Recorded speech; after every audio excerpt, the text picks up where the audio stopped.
The phrase development hell has been associated with many games in the past, but few games stuck in a vicious cycle of multiple delays were believed to be what would turn the tides for a system.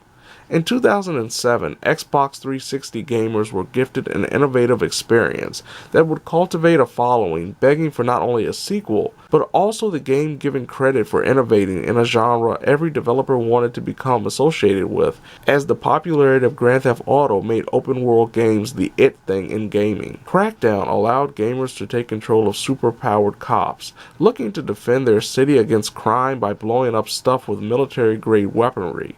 Crackdown's sequel provided more of the same that its predecessor did, though lacked some of the innovation and wow factor of the original. Teased before finally being announced in 2015, Crackdown 3 found itself connected to developmental controversy until it finally entered the world on Xbox One and PC alongside a multiplayer mode in 2019. While the Crackdown franchise really didn't set my world on fire all those years ago, I had no qualms of having stupid fun the game promised via Xbox Game Pass.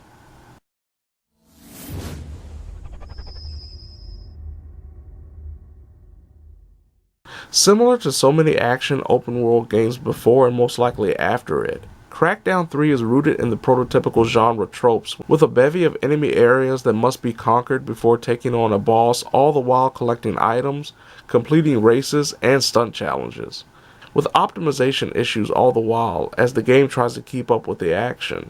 The player is given the chance to pick one of 6 introductory characters, one of those avatars having the look and voice of actor Terry Crews. Though the description notes the differences between all playable agents, they are essentially the same, as each character levels up the same way with similar base stats. With a bunch of mundane stuff to do, my goal was simple: completing the story and maybe some of the quotas necessary for achievements, like shutting down all the Terra Nova operated monorails. Between my 15 hours playing through the story, with the last few boss battles being ridiculously difficult and laughably easy, I took on the Wrecking Zone multiplayer mode, where destructive environments proved to be the mode's only innovation. After waiting for a great amount of time for players to start a game that would prove to be longer than the round itself, my short amount of time with Wrecking Zone paled in comparison to the campaign.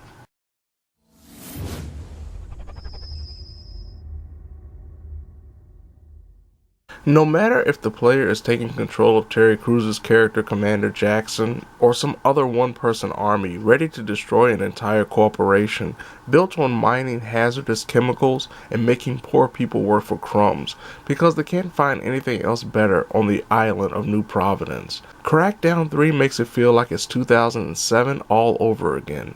The player is provided essentially a blank canvas of a character to play as, with one of the more unique leveling systems available in the genre, where shooting weapons with the game's lock-on system, throwing a variety of grenades with some featuring elemental effects, or simply running over the aggressive enemies with a car, providing orbs that fill up 5 meters potentially 5 times each, if the player is diligent enough. With each leveling of the 5 core abilities, melee, firearms, explosives, driving, and agility, comes more options and bonuses, such as double jumping, having better resistance to damage, and being able to carry more ammo.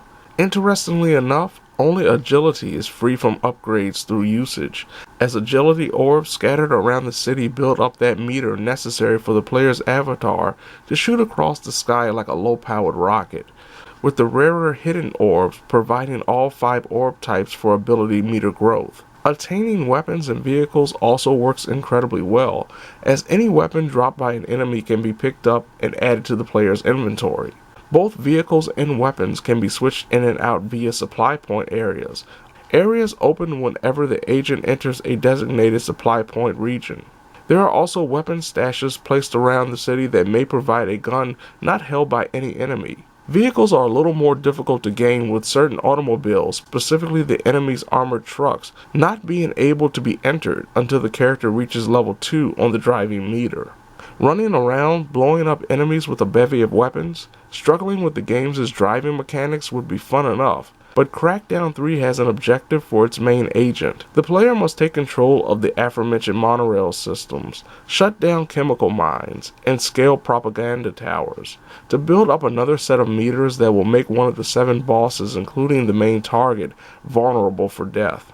The pyramid structure of destroying lower-level bosses to reach the big baddie herself is both practical and experimental, as the player can take on any boss at any time they see fit, as long as that boss is vulnerable.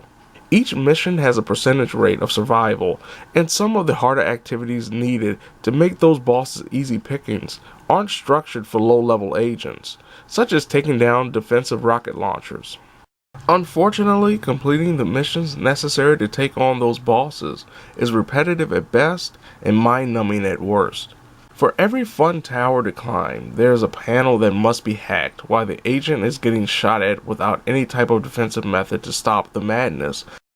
Most of the quests needed to make each boss vulnerable has a rinse and repeat feel to them that would have been perfect for a game that came out over a decade ago. Something made even more disheartening by the boss battles themselves. Just like its cookie-cutter minor enemies, the agent will kill by the hundreds, if not thousands. A majority of the game's bosses boil down to the player running around an arena while shooting at a mechanized armored person sporting rocket launchers and surrounded by more nameless goons. While there are a couple of interesting boss fights, including the final one, most fail to be anything more than just gigantic versions of the stuff the player will most likely encounter beforehand. After each boss battle and the subsequent cutscene, the player will be forced to take on hordes of enemies as the game's wanted system automatically reaches max, with the only option being kill or be killed.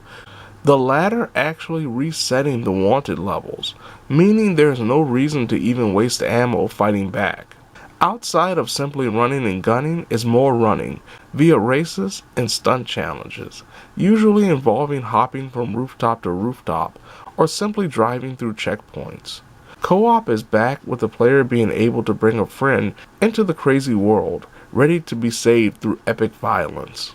Technically, the campaign version of Crackdown 3 is rough, with the audio cutting out during big firefights or explosions, frame rate drops, and enemies gliding around the screen when attempting to walk. Thankfully, crashes were non-existent, and checkpoints were reasonable with plentiful supply points scattered around the map, providing fast travel areas following an inevitable death. The game looks pretty bad for a 2019 8th generation experience, with the daytime lighting and some of the neon effects being the only acceptable graphical offerings. Wrecking Zone, Crackdown 3's standalone multiplayer mode that must be downloaded separately, is an example of pure disappointment. Wrecking Zone only features 2 modes: Agent Hunter, a team deathmatch mode where players must collect the badges dropped by killed enemies while trying to do the same for their fallen comrades, and Territories, the stereotypical capture the territory mode in team format that actually features changing territories around the map to prevent stagnant gameplay.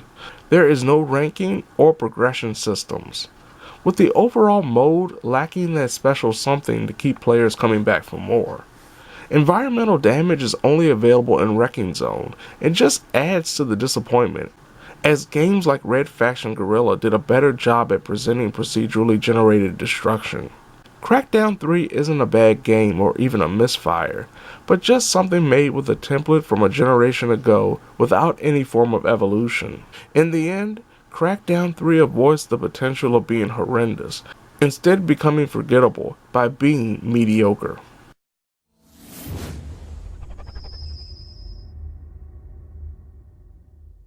In a world where games like Just Cause 3 and 4, a remastered version of Red Faction Guerrilla, and hundreds of multiplayer-focused offerings exist, the appeal of Crackdown 3 simply boils down to whether or not you're a fan of the franchise who has Game Pass.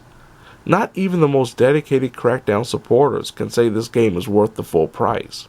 In truth, Crackdown 3 plays, looks, and feels like the perfect example of a Game Pass experience only that will give some 8 to 10 hours of joy, more if a player becomes obsessed with collectibles, while listening to Terry Crews commentate his own cavalcade of destruction. Pretty, but this city is full of corporate gangsters. psychopaths and butchers. We are diving head first into a viper's nest. But I promise you this, come tomorrow, we're all gonna be walking around wearing shiny snake skin